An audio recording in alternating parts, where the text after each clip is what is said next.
वियोगी महाराजची उंबरी म्हटलं काय सर्वीकडे परिचय आहे. जेव्हा महाराज वियोगी महाराज बाल अवस्थेत आले, हे ठिकाण कोणाला अजूनपर्यंत माहीत नसेल, तेव्हा ते ज्ञानेश्वरराव घायसुंदर यांच्या शेतात आलेले होते. आणि ते ठिकाण आहे हे मंदिर. हे पहिल्यांदा छोटंसं मंदिर होतं. छोटंसं मंदिर नंतर त्यांनी घायसुंदर यांना दृष्टांत झाला आणि त्यांनी ते मंदिर मोठं केलं. आणि हे आहेत ज्ञानेश्वर भाऊ घायसुंदर. छोटंसं मंदिर आहे, इथं आरती वगैरे सर्व होते. हे मूर्ती आहे वियोगी महाराजची. इथे आसरा मातेचं मंदिर होतं आणि तिकडून जे विहीर आहे त्या विहिरीवर पूर्ण या शेताची बागायत चालत होतो. म्हणजे हे शेत बागायत होतं. बागायत होतो. इथं संत्रा होता, लिंबू, मोसंबी होती, संत्रा लिंबू होते, चिक्कू आणि होते, जांब चिक्कू होते, जांब होते. शेप होत आपलं फणस होते. सध्या चिक्कूचं झाड इथं आहेच. चिक्कूचं झाड इथं सध्याच्या अवस्थेत चिक्कूचं झाड आहे. हे विहीर आहे, अजूनही पाणी आहे नाही. नाही, पाणी नाही. पाणी नाही आहे आता. आज हे कोरड्या अवस्थेत आहे. हे तिथं मीटर घर आहे घर तेव्हा. होतं. अच्छा. हो. हा त्या वेळेचा त्या त्या काळातला काळातला हौद. त्या काळातला हौ. हा त्या काळातला हौद आहे. म्हणजे वियोगी महाराज जेव्हा होते तेव्हा. हा अच्छा. पाणी पाणी कसं काय यायचं? पाणी चांगलं आहे. पाणी आम्ही पितो ना इथं. स्थळ आहे म्हटलं, पाहू शकता. म्हणजे वियोगी महाराजचं मंदिर आज जरी त्यांची यात्रा वगैरे तिकडे भरत असेल, पण पहिलं ठिकाण हे वियोगी महाराजचं हेच आहे. असं हे मंदिर आहे, आपण पाहू शकता. नंतर पाहू आपण वियोगी महाराजचं मोठं मंदिर. आताच 1 जानेवारीला महाराजाचा जन्मोत्सव साजरा झाला. हां. तो महाराजांच्या जन्माचा पाळणा आहे. हे नर्मदेश्वराचं मंदिर आहे. इथं नागाचं ठाणं आहे. इथं बरेचसे पेशंट ज्यांना नाग चावलेला आहे किंवा मुंगूस चावलेला आहे, जे म्हणजे गाई दूध देत नाही, त्यांना इथं फार मोठ्या प्रमाणात अनुभव आलेला आहे. हे नर्मदेश्वराचं मंदिर आहे आणि याची स्थापना महाराजांची आजची आहे. तसेच हे गोपालकृष्णाचं मंदिर आहे. या मूर्तीची स्थापना सुद्धा महाराजांच्या हस्ते झालेली आहे. त्यानंतर आता आपण जाऊ शिवमंदिरात. हे महाराजांच्या हस्तेच त्याची स्थापना झालेली आहे. असे शिवमंदिर या भुयारामध्ये वाकून जावं लागते. या भुयारामध्येच शिवमंदिर आहे. शिवाची स्थापना केलेली आहे. पिंड आहे, गणेशाचं मंदिर आहे, सरस्वती आहे, नंदी आहे. हा येण्याचा मार्ग आहे आणि वर जाण्याचा मार्ग आहे. वियोगी महाराजांचं बसण्याचं ठिकाण आहे. इथं महाराज बसत होते. आणि त्याच्यानंतर हे हनुमान मंदिर आहे, जे लोहियाजींनी बांधलेलं आहे. यानंतर आपण जाऊया गोपाळकुंडाकडे आणि बळीराम कुंडाकडे. हे त्रिगुणी आहे. ते त्रिगुणीचं झाड आहे. ते वड, पिंपळ आणि उंबर या तिन्याचं एक त्रिगुण आहे. ते तिन्ही झाडं एकत्र आहेत. याचं फार महत्त्व आहे.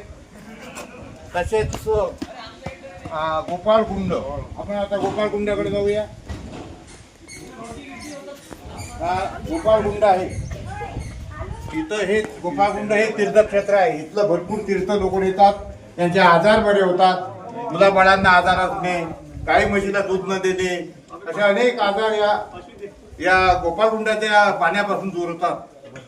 आणि बिमाऱ्या, कॅन्सर सारखी बिमाऱ्या इथं बंद झालेल्या आहेत. तसेच हे शिवमंदिर आहे. या वऱ्या हे शिवमंदिर आहे. आता यानंतर आपण जाऊया दत्त मंदिराकडे.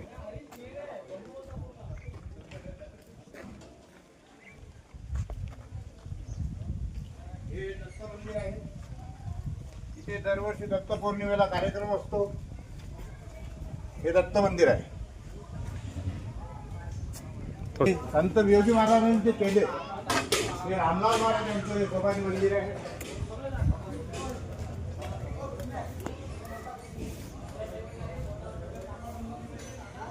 कृष्ण मंदिराचा हा दुरून विहंगम दृश्य आहे. तसेच इथं संतांच्या सुद्धा मूर्त्या आहेत. इथं हे तुकडोजी महाराजांची मूर्ती आहे. त्यानंतर ही गोरा कुंभारांची इथं मूर्ती आहे. ते उभे आहो. ही शहानूर नदी आहे. इथून शहानूर नदी वाहत होती, परंतु काही काळानंतर तिनं पात्र बदलवलं, ती आता थोडीशी बाजूला वाहत.